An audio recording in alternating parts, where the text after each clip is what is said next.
قرآن مجید فرقان حمید کے اندر ایک پوری سورت نازل فرمائی ہے. اس سورت کا نام ہے سورۃ الکافرون. اس کا پس منظر کیا تھا؟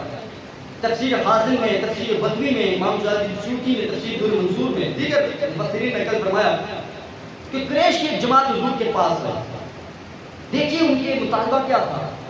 لیکن میرے کملی والے آقا نے کفر کی بات کی، شرک کی بات کی، اسلام کے نظام اور سسٹم کو کمزور کرنے والا معاملہ تھا. آپ نے ان کی معمولی سی بات کو بھی قبول نہیں کیا. حضور سے آ کر کہنے لگے اتبع دیننا ونتبع دینک. اچھا ایسا کرتے ہیں، ہم سب حضرت ابراہیم کی اولاد ہیں، ہمارے آباء و اجداد بھی وہی ہیں، آپ کے بھی آباء و اجداد وہی. اس طرح کرتے ہیں، ہم آپ کے دین کی پیروی کرتے ہیں، آپ ہمارے دین کی پیروی کریں. دوسری بات یہ کہی آپ ایک سال ہمارے معبودوں کی عبادت کریں، بتوں کی عبادت کریں، ہم ایک سال اللہ کی عبادت کریں. تیسرا مطالبہ یہ کیا، اس سے بھی آسان جو پیشکش کی.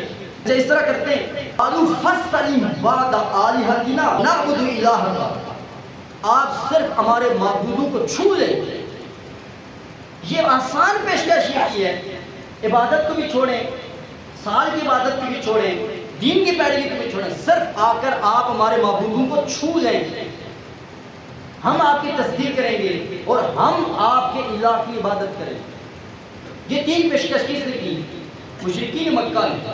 اللہ رب العزت نے پوری سورت نازل کر کے فرمایا قل یا ایھا الکافرون، محبوب آپ فرما دیں کافروں لا اعبد ما تعبدون، جس کی تم عبادت کرتے ہو میں اس کی عبادت نہیں کرتا. ولا انتم عابدون ما اعبد، فرمایا لکم دینکم ولی دین.